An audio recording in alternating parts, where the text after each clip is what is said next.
আপনার যদি জায়গা না থাকে আপনার খামার করার দরকার নাই, কিন্তু এইভাবে প্রাণীদের অবশ্যই কষ্ট দিবেন না। ছাগলগুলোকে এখন যার যার মতো ঘরে নিয়ে যাওয়া হচ্ছে। বাইরে প্রচণ্ড বৃষ্টি হচ্ছে। আমি আছি আমার ছাগলের রাতের শেডের উপরে টিনের চালা হওয়ায় আজকের রেকর্ডিংটা শুনতে আপনাদের একটু কষ্ট হতে পারে।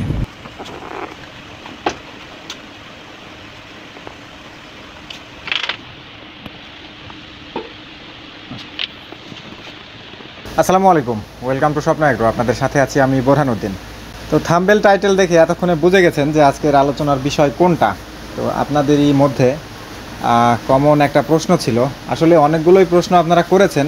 বেশ কিছুদিন যাবৎ কোনো ভিডিও রেকর্ড করতে পারিনি, যার জন্যে তো পর্যায়ক্রমে আপনাদের সব প্রশ্নের উত্তর কিন্তু আলাদা আলাদা ভিডিওতে পেয়ে যাবেন ইনশাল্লাহ। আজকে যে বিষয়টা নিয়ে কথা বলবো সেটা হচ্ছে স্টল ফিডিংটা কি। স্টল ফিডিং যেটা আমরা বুঝি বদ্ধ অবস্থায় পালন, তো এই বদ্ধ অবস্থায় পালন করলে আমাদের আসলে লাভটা কি আর লসটা কি, বা পালন করা আদৌ সম্ভব কি না, সম্ভব হলেও কতটা যৌক্তিক। এখন দেখতেই পাচ্ছেন আমি আমাদের ছাগলের রাতের শেডে আছি এখন। তো ছাগলগুলোকে কিছুক্ষণ আগেই নিয়ে আসা হলো ওপরে। তো এখন কিন্তু বর্ষাকাল, প্রচণ্ড বৃষ্টি হচ্ছে, সারা দেশেই বৃষ্টি হচ্ছে। তো আমাদের এই অঞ্চলটাতেও সারাদিনই বৃষ্টি হচ্ছে। তো আমরা যখন সকাল সকাল আজ ছাগলগুলো বের করেছিলাম তখন কিন্তু বৃষ্টি ছিল না। তাছাড়া কিন্তু আমরা এই রাতের শেড থেকে ছাগলগুলোকে নিয়ে যেতাম না। আপনারা হয়তো দেখতেই পাচ্ছেন এখানে নিজস্ব চিন্তাভাবনা থেকে তৈরি খাবারের পাত্রগুলো দেয়াই আছে। কিন্তু এখান থেকে নিয়ে যাওয়ার সবচেয়ে বড় কারণ যেটা, ছাগলগুলো হাঁটা চলা করতে পারে এবং ওদের মন মানসিকতা বা স্বাস্থ্য যেটাই বলি না কেন সেটা কিন্তু ভালো থাকে। আপনারা অনেকেই জানেন যে ছাগল এবং গরু যেটাই বলি না কেন, গবাদি পশুগুলো হাঁটা চলা করতে পারে, তাহলে ওদের মাংসের মানটাও কিন্তু উন্নত হয় এবং ওদের পেটের যে হজমের যে একটা সমস্যার সৃষ্টি হয় সেটা কিন্তু থাকে না।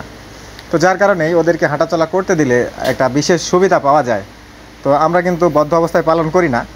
বদ্ধ অবস্থা বলতে হ্যাঁ, ওইটা এক ধরনের বদ্ধ অবস্থা যে একটা এরিয়া ঘেরা আছে, তো সেখানে কিন্তু ছেড়ে দেওয়া থাকে। কিন্তু যারা বলেছেন যে একটা রুমের ভেতরে মাচা করে সেখানেই 24 ঘন্টা রাখবেন, আসলে বিষয়টা এরকম যে আমার এই তো রুম ছাগলের, এখানেই 24 ঘন্টা রাখা হয়। যদি একটা বিষয় খেয়াল করেন, এখানে এখন ছাগল আছে বড় মোট 4টা এই ঘরে।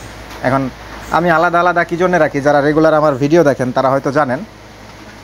তো ছাগলগুলো যখন প্রেগনেন্ট অবস্থায় থাকে তখন কিন্তু ওরা যদি নিজেদের মধ্যে মারামারি করে তাহলে অনেক সমস্যার সৃষ্টি হয়। তো সেই সমস্যা থেকে বাঁচার জন্য বিশেষ করে আমরা সারাদিন কাজ করে যখন রাতে ঘুমাতে যাই, তো তখন আসলে এই দুর্ভোগটা যেন পোহাতে না হয় যে কোন ছাগলকে আঘাত করলো, কে চিল্লাচিল্লি করলো, এই জন্যই মূলত সেকশন করে দেওয়া আছে। তো অনেক খামার কিন্তু আছে এরকম যে যারা কিন্তু এইরকম সেকশন করে দেখা যাচ্ছে এখানে 2টা ছাগল দিয়ে রাখছে, 24 ঘন্টা এখানেই থাকে।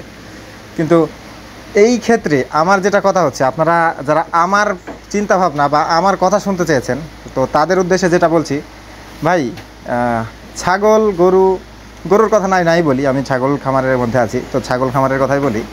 ছাগলের বিষয় যেটা হয় যে ছাগল কিন্তু এইভাবে বেঁধে রেখে পালন করার জিনিস না। এইটা কিন্তু ব্ল্যাক বেঙ্গলের ক্রস আমার ছাগলগুলো, বা যেই জাতেরই ছাগল হোক না কেন, একটু হলেও হাঁটাচলা কিন্তু ওদেরকে করতে দিতে হবে। এটা এক ধরনের জেলখানা মনে হয়, আসলে জেলখানার চেয়েও কষ্টকর ওদের জন্য যদি সারাদিন এখানে রাখা হয়। তো এক সময় হয়তো অভ্যস্ত হয়ে যায়, সারাদিন যদি রাখেন তাহলে হয়তো বা এক সময় ওরা অভ্যস্ত হয়ে যাবে। কিন্তু এইভাবে পালন করে প্রাণীদের কষ্ট দেওয়ার থেকে না দেওয়াটা অনেক ভালো। আসলে অনেকেই জানতে চান যে আমার হাতেই ফোনটা থাকে কেন ভিডিও করার সময়, তো এইটারও উত্তর আজকে দিয়েই দিই আপনাদের। তো এইটা আসলে মাইক্রোফোন হিসাবে কাজ করে, আমি যা বলি এই ফোনটা সেটা রেকর্ড করে, যার কারণে এইটা দেখা যায় যে আমার হাতেই সব সময় বা বেশিরভাগ সময় থাকে। আজকের ভিডিওটা রাতে করছি, তো রাতে করার উদ্দেশ্যটাই হলো আপনাদেরকে এই স্টল ফিডিংয়ের বিষয়ে কথা বলবো। সেজন্যই যে কথা বলছিলাম যে আমাদের ছাগল পালনের মূল উদ্দেশ্যটা কি। আসলে বাণিজ্যিক ছাগল পালনের মূল উদ্দেশ্যটাই হচ্ছে অর্থ উপার্জন করা। তো শুধুই কি অর্থ উপার্জন দিয়ে আপনি একটা জিনিস বিচার করবেন? আপনি ছাগল পালন করছেন, আপনি তো কোনো যার জীবন নাই এরকম কোনো পণ্য নিয়ে তো কাজ করছেন না, তো যা খুশি তাই করতে পারেন। তো ওদের কিন্তু জীবন আছে, ওরা কিন্তু প্রাণী। এখন ওদেরকে বদ্ধ করে রাখলে হয়তো সম্ভব, অনেক কিছুই কাগজে কলমে সম্ভব, বাস্তবের দিকে তাকালে অনেক কিছুই আবার অসম্ভব। এখন ছাগলগুলো রাতে যেভাবে নিশ্চিন্তে আছে, এরা যেভাবে শুয়ে পড়েছে, ওরা বলা যায় যে এখন ঘুমাবে। তো কেউ বা জাবর কাটবে, তো তো এরা এই আরাম আয়েশে আছে। ওরা কিন্তু জানে সকাল হলে ওদেরকে এখান থেকে আবার নিয়ে যাওয়া হবে। যখন সকাল হয়, যদি আমার কখনো দেরি হয় আসতে ওদের ঘরে, তখন ওরাই কিন্তু সিগন্যাল দেয়। তো আবার যখন সন্ধ্যা হয় তখন কিন্তু যেখানে দিনে রাখা হয়, তো দিনের জায়গা থেকে ওরা কিন্তু ওখানে আর থাকতে চায় না। ওরা কিন্তু আপনা আপনি এখানে চলে আসার জন্য উদ্গ্রীব হয়ে ওঠে যদি দেরি করা হয়। আর যখন আপনি স্টল ফিডিং মানে বদ্ধ ঘরের মধ্যে সারাদিন রাখবেন, তখন ওদের মধ্যেই একটা বিরক্তি চলে আসবে। এক সময় হয়তো অভ্যস্ত হয়ে যাবে। অনেক খামার দেখেছি, আমি নিজেও দেখেছি যে একটা ঘরের মধ্যে 2টা বা 3টা বা কোনো কোনো ক্ষেত্রে একটা ছাগল রাখা হয় এবং 24 ঘন্টা ওখানেই থাকে। এখন আসলে এইভাবে হয়তো করা সম্ভব, হয়তো চাইলে করতেও পারেন, কিন্তু আমার কথা হচ্ছে এইভাবে প্রাণীদের কষ্ট না দেওয়াই ভালো। আপনার যদি জায়গা না থাকে আপনার খামার করার দরকার নাই, কিন্তু এইভাবে প্রাণীদের অবশ্যই কষ্ট দিবেন না। তো আশা করি আপনারা যারা প্রশ্ন করেছিলেন স্টল ফিডিংয়ের ক্ষেত্রে যে বদ্ধ ঘরের মধ্যে পালন করতে পারবো কি না, বা পারলে কেমন হয়, কতটা সম্ভব, আপনার মতামত, আশা করি আমার মতামতটা আপনারা পেয়ে গেছেন। তো ছাগল খামারে আসতে চাইলে যদি আপনি সেইভাবে আসতে চান, হ্যাঁ আপনার কিছু জমি আছে, অনেক জমি নাই কিন্তু কিছু জমি আছে, তো সেই জমিতে ঘাস চাষ করেছেন, বা কিছু জমি আছে যেখানে আপনি ঘর উঠাতে পারবেন, কিছু মানে আঙিনার মতো একটা পরিবেশ হোক না অল্প, এরকম যদি পরিবেশ দিতে পারেন, তাহলেই আপনার ছাগল খামারে আসা উচিত। এছাড়া কিন্তু আসা উচিত না, এটা আমার মনে হয়। এখন আপনি চিন্তা ভাবনা করে সিদ্ধান্ত নেওয়ার দায়িত্ব আপনার। আমি শুধু আমার মতামতটা আপনাদের জানালাম, এবং আমার এই মতামতের পিছনের কারণগুলো যতটা আমার জানা সেগুলোই আপনাদেরকে জানানোর চেষ্টা করলাম। এছাড়াও বদ্ধভাবে ছাগল পালন করলে, মানে একটা ঘরের মধ্যে ছাগল পালন করলে, ধরুন যে খাবার নিয়মিত দিলেন, রোগ সম্পর্কেও সচেতন থাকলেন, এবং ছাগলের ঘরটাও সবসময় পরিষ্কার পরিচ্ছন্ন রাখলেন, সবই ঠিক আছে। কিন্তু এরপরও যে সমস্যাটা দেখা দেয় সেটা হচ্ছে ছাগল মানসিক চাপে ভুগতে পারে।